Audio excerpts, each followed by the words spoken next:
ଆମର ବିଦାୟୀ ରାଜ୍ୟପାଳ ରଘୁବର ଦାସ ଝାଡ଼ଖଣ୍ଡ ଫେରିଗଲେ। ସେ ବିଜେପିର ସଦସ୍ୟତା ଗ୍ରହଣ କଲେ ବୋଲି ଟ୍ୱିଟ୍ କଲେ ଏବଂ ତାପରେ ସେ ଗୋଟେ ବୟାନ ଦେଲେ। ସେ ବୟାନରେ କହିଲେ ଯେ ରାଜ୍ୟପାଳ ପଦଟା ଗୋଟେ ଲାଟ ସାହେବ ପଦ ନୁହଁ ଏବଂ ସେ 3 ମାସରେ 30 ଜିଲ୍ଲା ବୁଲିଲେ, ଲୋକଙ୍କ ସାଥିରେ ମିଶିଲେ, ଗ୍ରିଭାନ୍ସ ନେଲେ ଇତ୍ୟାଦି ଇତ୍ୟାଦି। ତାକୁ ନେଇକି ଆମେ କହିଲୁ ଯେ ସିଏ ଓଡ଼ିଶାରେ ରାଜ୍ୟପାଳ ନଥିଲେ, ସେ ବିଜେପିର ପଲିଟିକାଲ ଏଜେଣ୍ଟ ଥିଲେ ଏବଂ ରାଜଭବନକୁ ସେ ବିଜେପିର ପାର୍ଟି ଅଫିସ ବା କାର୍ଯ୍ୟାଳୟ ଭାବରେ ପରିଣତ କରିଥିଲେ। ବିଜେପି ବାଲା ଉତ୍ତର ଦେଲେ ଯେ ସେ ଲୋକପ୍ରିୟ ରାଜ୍ୟପାଳ ଥିଲେ, ଲୋକଙ୍କର ରାଜ୍ୟପାଳ ଥିଲେ, ଗାଁ ଗାଁ ବୁଲୁଥିଲେ, ଏମିତି କେତେ କ'ଣ କଥା କହିଲେ। ବର୍ତ୍ତମାନ ବୟାନବାଜି ଚାଲିଛି, ଓଡ଼ିଶାର ରାଜନୀତିକ ସରଗରମ କରୁଛି। ମୋର ଏଇଠି କେତୋଟି ମୌଳିକ ପ୍ରଶ୍ନ। ଗୋଟେ କଥା ହେଉଛି ଯେ କାହାର ପୁଅ ଯେତେବେଳେ ଗୋଟେ କ୍ରାଇମ କରେ ସେତେବେଳେ ତାକୁ ପନିଶମେଣ୍ଟ ହୁଏନି। ଯେମିତି କଥାରେ ଅଛି, ପଣ୍ଡିତ ପୁଅ ମାଙ୍କଡ଼ ମାରିଲେ ଦୋଷ ନାହିଁ।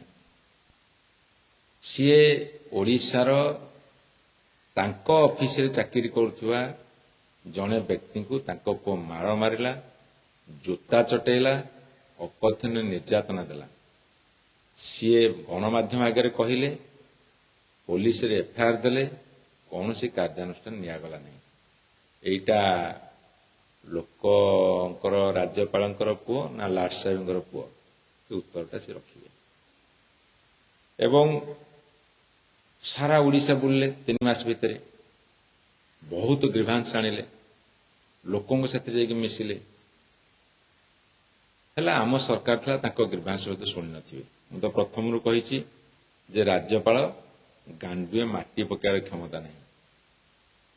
ରାଜ୍ୟ ସରକାର କରନ୍ତି, ମୁଖ୍ୟମନ୍ତ୍ରୀ ମନ୍ତ୍ରୀ ସରକାର କରିବେ, ରାଜ୍ୟପାଳଙ୍କ ସେ କ୍ଷମତା ନାହିଁ ଆର୍ଥିକ ନିଷ୍ପତ୍ତି ନେବାର, କାହାକୁ ଅନୁଦାନ ଦେବାର। ହେଲା, ସେ ଗ୍ରିଭାନ୍ସ ଆଣିଲେ, ଭଲ, ଲୋକଙ୍କ ପାଖକୁ ଗଲେ, କିଛି ଅସୁବିଧା ନାହିଁ।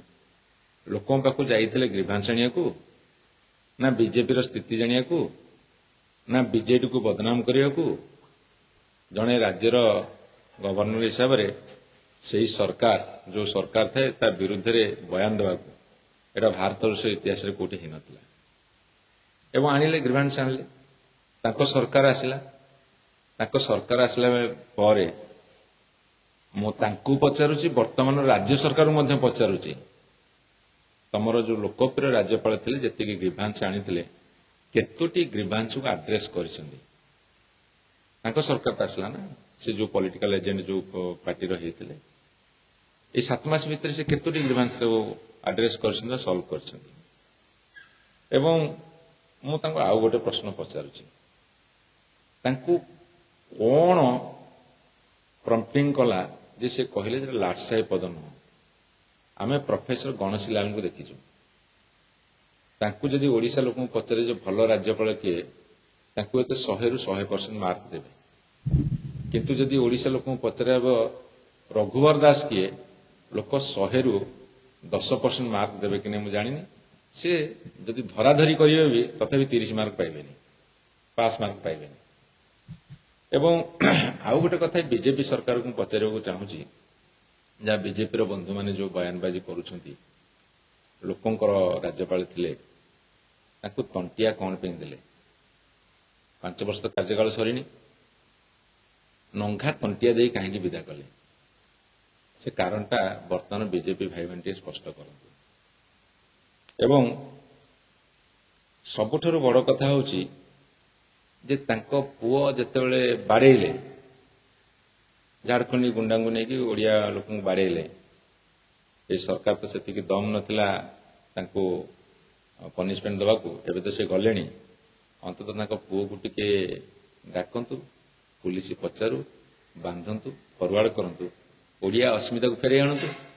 ବର୍ତ୍ତମାନର ବିଜେପି ସରକାର ଦାୟିତ୍ୱ ହେଲା, ଯେଉଁ ଓଡ଼ିଆ ଅସ୍ମିତା କଥା କହିକି ଆସିଥିଲେ, ସେଇ ଓଡ଼ିଆ ଅସ୍ମିତାକୁ ସେ ବର୍ତ୍ତମାନ ଫେରେଇ ଆଣନ୍ତୁ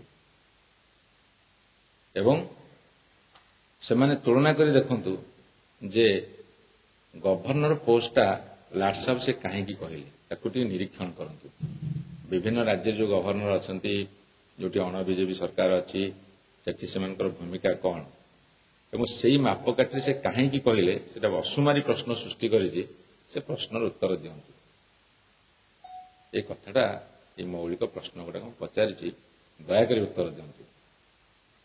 ଏକରେ ତଣ୍ଟିଆ କାହିଁକି ମାରିଲେ, କୋଉ କୋଉ ରାଜ୍ୟରେ ଗଭର୍ଣ୍ଣର ସବୁ ଲାଟ୍ ସାହେବ ହେଇଛନ୍ତି ଏବଂ ସିଏ ନିଜକୁ ଲାଟ୍ ସାହେବ କହିଲେ ନାହିଁ କିନ୍ତୁ ତାଙ୍କ ପୁଅକୁ ଛାଡ଼ିଲେ ଏବଂ ପୂର୍ବତନ ଗଭର୍ଣ୍ଣରଙ୍କ ଅପେକ୍ଷା ଇଏ କୋଉ ଗୁଣରେ ଭଲ ଥିଲେ ଏବଂ କାର୍ଯ୍ୟକାଳ ସରିବା ପୂର୍ବରୁ ବିଜେପି ବାଲା କାହିଁକି ତାଙ୍କୁ ତଣ୍ଟିଆ ମାରିଲେ। ଏସବୁ ମୌଳିକ ପ୍ରଶ୍ନର ଉତ୍ତର ଦିଅନ୍ତୁ। ନିଜ ଢୋଲ ନିଜେ ପିଟିଲେ କ'ଣ ହବ? ସେ ତ ପ୍ରଶ୍ନର ଉତ୍ତର ଦେବେ ନା, କାହିଁକି ତାକୁ ବିଜେପି ବାଲା ତଣ୍ଟିଆ ମାରିଲେ। ମୁଁ ସେ ଗୋଟାଏ ପ୍ରଶ୍ନର ଉତ୍ତର ସବୁ ଅଛି। Governor appointment by the recommendation of central government, କେବଳ ରାଷ୍ଟ୍ରପତି ଆପଏଣ୍ଟମେଣ୍ଟ ଦିଅନ୍ତି କିନ୍ତୁ ତାକୁ ୟୁନିୟନ ଗଭର୍ଣ୍ଣମେଣ୍ଟ ରେକମେଣ୍ଡ କରେ। ଏବଂ ସେଇ ତ ମୌଳିକ ପ୍ରଶ୍ନ, ତମେ ତାଙ୍କୁ କାହିଁକି ତଣ୍ଟିଆ ମାରିଲ? ଯଦି ସେ ବିଜେପିର ସଦସ୍ୟ ନଥିଲେ, ନିରପେକ୍ଷ ଥିଲେ, ତାହେଲେ ବିଜେପି ବାଲା ତାଙ୍କ ପାଇଁ ଅଣ୍ଟା ଭିଡୁଛନ୍ତି କାହିଁକି? ବିଜେପି ବାଲା ଅଣ୍ଟା ଭିଡ଼ିକି ଭାରି ଜୋର ଲଢ଼ଉଛନ୍ତି, ଲଢ଼େଇ କରୁଛନ୍ତି। ଗୋଟେ ପଟେ ପାଟିରେ ବିସ୍କୁଟ, ପଛପଟେ ନାଥ, ଆର ପଟେ ଅଣ୍ଟା ଭିଡୁଛନ୍ତି କାହିଁକି ଯଦି ସେ ନିରପେକ୍ଷ ଥିଲେ? ସୂତା କ୍ଷୀର ସଳଖି ପାରିବେନି, ଗ୍ରିଭାନ୍ସ ନେବେ। ଯଦି ଗ୍ରିଭାନ୍ସ ତମେ ନେଇଥିଲ, ହଜାର ହଜାର ଗ୍ରିଭାନ୍ସ ନେଇଥିଲ, ହେଲା ଆମ ସରକାର ପଳେଇଲା, ବିଜେପି ସରକାର ଆସିଲା, ତମେ 7 ମାସ କଣ୍ଟିନ୍ୟୁ କଲ, ସେଇ ଯେତିକି ଗ୍ରିଭାନ୍ସ ଆଣିଥିଲ ତାକୁ ଟିକେ ଲୋକଙ୍କ ସାମ୍ନାରେ ପକେଇ ଦିଅ, ସେଥିରୁ କେତେଟା ତମେ ସମାଧାନ କରିଛ। ମୁଁ ତ ତାଙ୍କୁ ଯେତିକି ଦାୟୀ କରିବି, ବର୍ତ୍ତମାନ ସରକାର ତ ବେଶୀ ଦାୟୀ କରିବି, କାରଣ ଗଭର୍ଣ୍ଣର ବୁଲି ବୁଲି ପ୍ରଚାର କଲେ ତାଙ୍କ ପାଇଁ, ସେଇଥିରୁ ସରକାର ଆସିଲେ। ଗୋଟେ ପଲିଟିକାଲ ଏଜେଣ୍ଟ ଭଳିଆ ଯେତେବେଳେ ସେ ପ୍ରଚାର କଲେ, ସେମାନେ ସରକାରକୁ ଆସିଲେ, ଅନ୍ତତଃ ଯେତିକି ଗ୍ରିଭାନ୍ସ ଆଣିଥିଲେ ତାକୁ ଆଡ୍ରେସ୍ କରିଦିଅ। ଲୋକପ୍ରିୟ ରାଜ୍ୟପାଳ, ବର୍ତ୍ତମାନ ଲୋକପ୍ରିୟ ସରକାର, ତାହେଲେ ଲୋକ ଅପ୍ରିୟ ହେଲେ କାହିଁକି? ଯଦି ଲୋକପ୍ରିୟ ରାଜ୍ୟପାଳ ବିଜେପି ବାଲା କହୁଛନ୍ତି, ତାହେଲେ ଲୋକ ଅପ୍ରିୟ ହେଲେ କାହିଁକି?